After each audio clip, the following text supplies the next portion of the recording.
জামাই ষষ্ঠী special recipe হচ্ছে আজকে ইলিশ মাছের পাতুরি। ইলিশ মাছের কতগুলো পিস নিয়ে নিয়েছি, লঙ্কা নিয়েছি, শস্য পোস্ত আর কলা পাতা।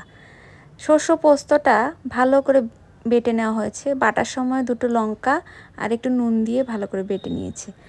তারপর এতে দিয়ে দিচ্ছি হলুদ গুঁড়ো আর নুন আর অল্প একটু চিনি। একটু তেলও সর্ষের তেলও ইউজ করা যায়, যেহেতু আমি তেলটা কম দেবো সেজন্য আমি তেলটা দিলাম না আজকে।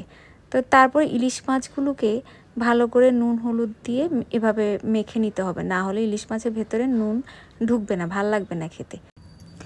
যে পেস্টটা আমরা বানিয়ে নিয়েছিলাম সর্ষে আর পোস্ত, সেটাকে ভালো করে নুন হলুদ চিনি দিয়ে মেখে নিয়েছি। আর যে কলা পাতা নিয়েছিলাম সেগুলোকে টুকরো টুকরো করে কেটে নিয়েছি, কেটে হালকা একটু সেঁকে নিতে হবে, তাহলে কলা পাতাগুলো নরম হবে। তারপর সেঁকে নেওয়ার পর আমি মোটামুটি 5-6টা ইলিশ মাছের পাতুরি বানাবো।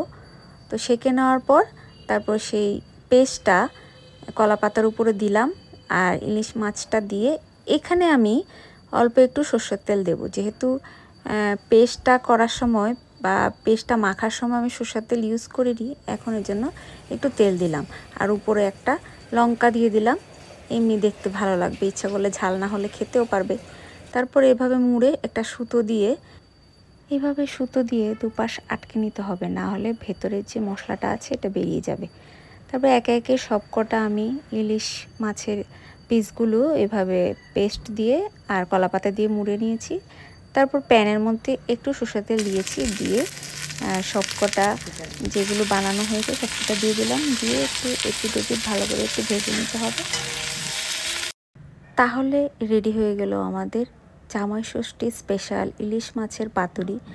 তো কি রয়েছে দেখো, বিভিন্ন রকম ভাজা রয়েছে, কুমড়ো ফুলের বড়া, আর রয়েছে মাছ দিয়ে ঝিঙে আলু দিয়ে, আর মাছের মাথা দিয়ে ঘন্ট রয়েছে, মুড়ি ঘন্ট, যেটা আমাদের খুবই পছন্দ একটা খাবার।